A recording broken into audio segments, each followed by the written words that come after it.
नमस्कार, आदाब, सत श्री अकाल, जय भीम, जोहार। मेरा नाम है नवीन कुमार। सूचना तकनीकी मंत्री रविशंकर प्रसाद के साथ ट्विटर ने खेला कर दिया और ऐसा खेला किया कि मंत्री जी तिलमिला कर रह गए, कसमसा कर रह गए। मतलब ट्विटर ने खुलकर कह दिया कि खेला होबे और जम के होबे। रविशंकर प्रसाद नए आईटी एक्ट के नाम पर कानून खेल रहे थे। सरकार, पुलिस, सिपाही नोटिस खेल रही थी। ट्विटर परेशान हो गया था और 25 जून की दोपहर 2 बजे के आसपास उसने तय कर लिया कि हम भी कानून खेलेंगे। और इस खेल की सीटी बजाते हुए उसने साक्षात सम्माननीय, प्रातः स्मरणीय, अतुलनीय, अनुकरणीय श्री रविशंकर प्रसाद जी के ट्विटर पर ताला जड़ दिया। मंत्री जी को यकीन ही ना हो, ट्विटर ने उनके अकाउंट पर साइन बोर्ड टांग दिया था, आपका अकाउंट लॉक है। क्यों भाई? नीचे विस्तार से कारण लिखा था। कानून मंत्री को ट्विटर ने समझाया था कि आपने कानून तोड़ा है। कहां का कानून? तो अमेरिका का। उसका नाम है डिजिटल मिलेनियम कॉपीराइट एक्ट 2021, बोले तो डीएमसीए।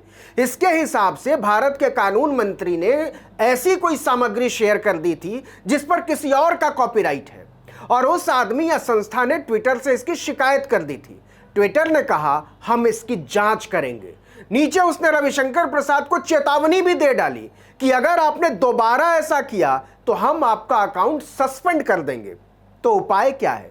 आखिरी लाइन में यह भी लिखा है कि अगर आप अपना अकाउंट खोलना चाहते हैं तो हमारी कॉपीराइट नीतियों का अवलोकन कीजिए। इसका मतलब यह हुआ कि ट्विटर ने रविशंकर प्रसाद से सीधे सीधे यह कह दिया कि जरा कानून पढ़ा कीजिए। हम कानून से चलने वाले लोग हैं, ऊंच नीच बर्दाश्त नहीं करेंगे। सियासत के संसार में हंगामा मच गया, ब्रेकिंग न्यूज चलने लगी। रविशंकर प्रसाद के ट्विटर अकाउंट पर ताला, रविशंकर प्रसाद के ट्विटर अकाउंट पर ताला। कहा तो रविशंकर प्रसाद कानून न मानने पर ट्विटर को सबक सिखाने की बात कर रहे थे और कहां ट्विटर ने रविशंकर प्रसाद के सामने कानून का आईना रख के कह दिया है कि जरा हमारा कानून भी पढ़ लीजिए, अमेरिका वाला। पूरे 1 घंटे तक रविशंकर प्रसाद के अकाउंट पर ट्विटर का ताला लगा रहा। मतलब वो अपना अकाउंट ना तो देख सकते थे, ना ही कोई ट्वीट कर सकते थे और ना ही अपने अकाउंट से किसी और के हैंडल पर जा सकते थे। 1 घंटे के बाद रविशंकर प्रसाद का अकाउंट चालू हुआ।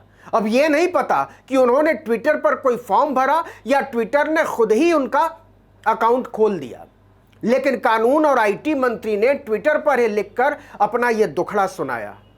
क्या सुनाया? दोस्तों, कुछ बहुत ही गजब हो गया।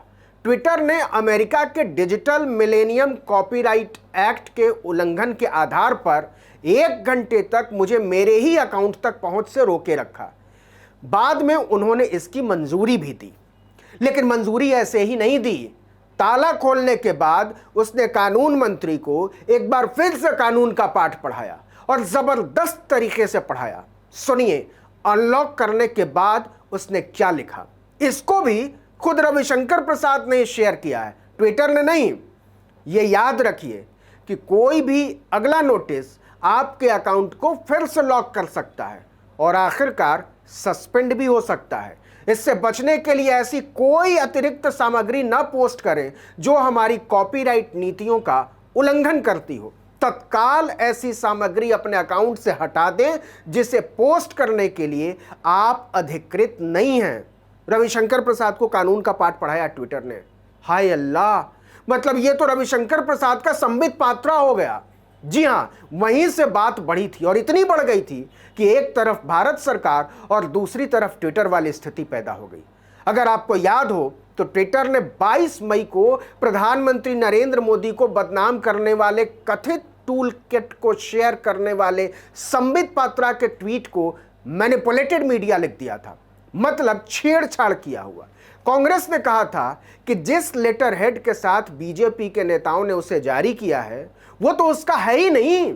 इसके बाद ट्विटर ने संबित पात्रा के अलावा बीजेपी के 5 और नेताओं के ट्वीट पर मैनिपुलेटेड मीडिया का टैग लगा दिया था। इसमें राज्यसभा सदस्य विनय सहस्त्रबुद्धे, बीजेपी की नेशनल सोशल मीडिया प्रभारी प्रीति गांधी और आंध्र प्रदेश के पार्टी सह प्रभारी सुनील देवधर भी शामिल थे। बीजेपी की भारी बदनामी हुई, उसके बड़े बड़े नेताओं को ट्रोल कहा जाने लगा। सरकार ने ट्विटर पर बहुत दबाव बनाया कि हमारे नेताओं के टूल किट वाले ट्वीट से मैनिपुलेटेड मीडिया का टैग हटा दीजिए, लेकिन ट्विटर ने मना कर दिया।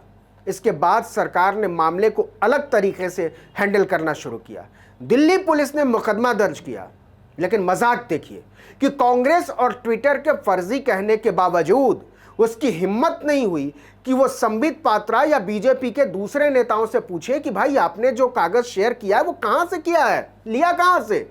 उसने ट्विटर के सीईओ को नोटिस जारी किया, एमडी को, कि हाजिर होइए, हमको आपसे पूछताछ करनी है।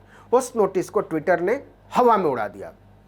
लेकिन एक अप्रत्याशित घटनाक्रम में 24 मई 2021 की रात दिल्ली पुलिस की टीम ट्विटर के दिल्ली मुख्यालय पर छापा मारने पहुंच गई, लाडोसराय।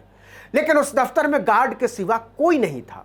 दिल्ली पुलिस के स्पेशल सेल को हवा ही नहीं थी कि ट्विटर के दफ्तर में साल भर से कोई नहीं आ रहा, सब वर्क फ्रॉम होम कर रहे थे। इससे ट्विटर का तो कुछ नहीं हुआ, लेकिन मोदी सरकार की दुनिया भर में एक बार फिर से भारी आलोचना हुई कि वो आवाजों को दबाने की कोशिश कर रही है। इसके बाद गाजियाबाद वाली घटना, वीडियो वायरल हुआ था, बुजुर्ग अब्दुल समद की दाढ़ी काटने जाने वाली घटना। नए सोशल मीडिया कानून की अवहेलना बताते हुए 15 जून 2021 को लोनी पुलिस ने ट्विटर समेत 9 लोगों पर धार्मिक उन्माद फैलाने का मामला दर्ज कर लिया। गाजियाबाद साइबर सेल ने 16 जून को अमेरिका स्थित ट्विटर मुख्यालय को नोटिस भेजकर भड़काऊ ट्वीट करने वाले आरोपियों की डिटेल समेत 12 बिंदुओं पर जानकारी मांगी। अमेरिका नोटिस भेजी। और 17 जून को लोनी बॉर्डर पुलिस ने ट्विटर इंडिया के एमडी को नोटिस भेजा कि 1 हफ्ते के भीतर थाने आकर बयान दर्ज कराइए। मनीष माहेश्वरी पेश नहीं हुए तो 21 जून को दूसरा नोटिस भेजा कि 24 जून की सुबह 10:30 बजे तक लोनी बॉर्डर थाने में हाजिरी दीजिए, हम आपसे पूछताछ करेंगे।